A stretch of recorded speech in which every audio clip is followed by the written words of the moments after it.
नगरपालिका अध्यक्षज्यू, कार्यक्रमका अतिथि, विशिष्ट अतिथि लेखपछि नगरपालिकाका उपप्रमुखज्यू, कार्यक्रममा उपस्थित अध्यक्षज्यू, जनप्रतिनिधिज्यूहरू, पूर्व जनप्रतिनिधिज्यूहरू र यहाँ उपस्थित विभिन्न सङ्घ संस्थाबाट प्रतिनिधित्व गर्ने आदरणीय व्यक्तित्वहरू, राजनीतिक दलका प्रतिनिधिज्यूहरू र आजको कार्यक्रमलाई सफल बनाउनको लागि यहाँ उपस्थित सम्पूर्ण महिला आमा दिदी तथा बहिनीहरू लगायत यो कार्यक्रम हेर्न उपस्थित अन्य आदरणीय व्यक्तित्वहरू सबैमा म लेखपछि नगरपालिकाको तर्फबाट र मेरो व्यक्तिगत तर्फबाट तपाईँहरूलाई हार्दिक अभिवादन र यो हरितालिका तीजको पूर्व सन्ध्यामा आयोजित कार्यक्रम भएकोले यो तीजको सबैमा हार्दिक मङ्गलमय शुभकामना व्यक्त गर्न चाहन्छु। मलाई यो कार्यक्रमको लागि शुभकामना मन्तव्य दिन उद्घोषकज्यूले त्यो माइक्रोफोन हस्तान्तरण गर्नुभएको छ। तपाईँहरूको मुड पनि आज हाम्रा भाषण सुन्नुभन्दा पनि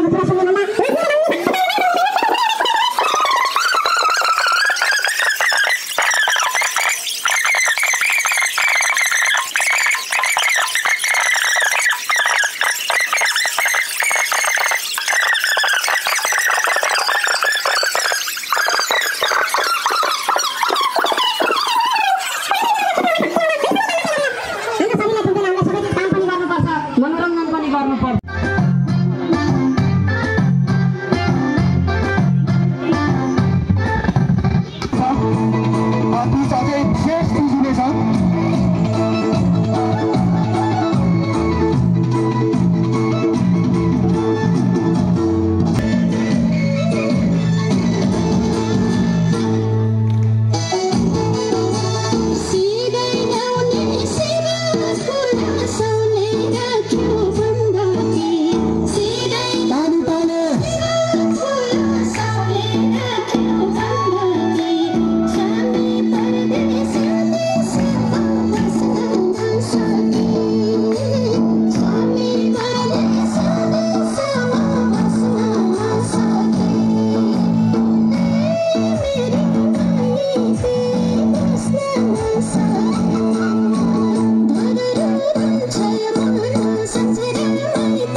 नगरपालिका प्रमुखज्यू,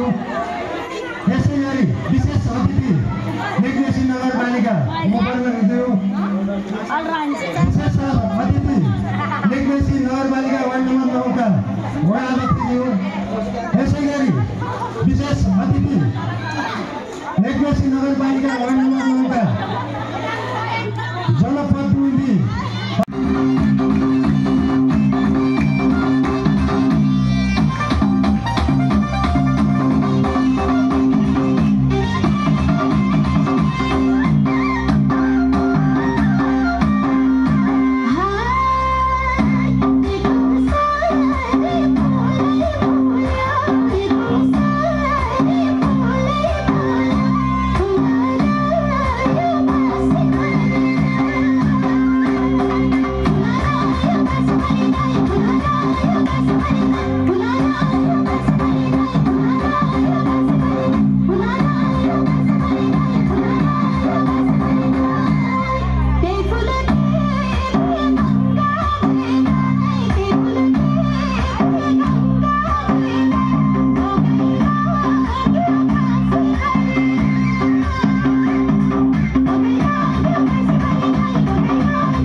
यस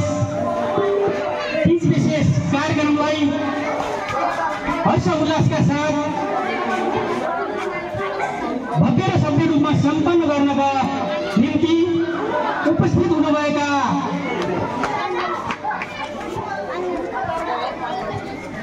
दिदीबहिनी आमाहरू र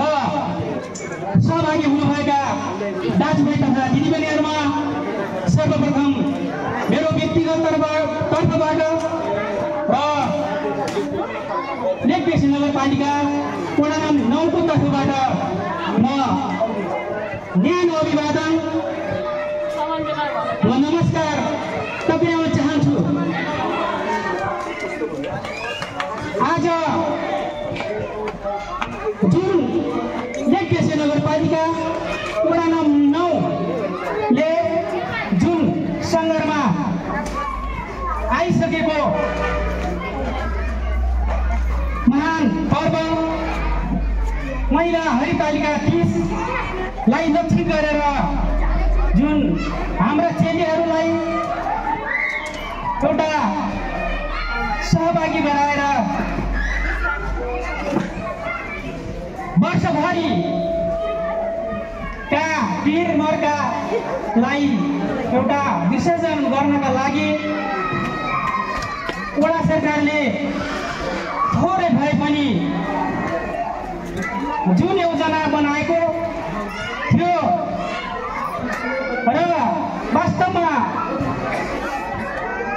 यो हरितालिका 30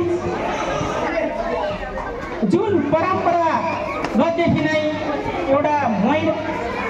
माइती चेलीलाई जुन सुमधुर र गाढा बनाउनको लागि यो एउटा नजिक बनाउनको लागि यो पहिला विगतदेखि नै चाहिँ यो चाड मनाइ आएको हो र विशेष गरेर जुन हाम्रो कला संस्कृति लोप हुँदै गएको छ यस संस्कृतिलाई हामीले जगेर्ना गर्नुपर्छ।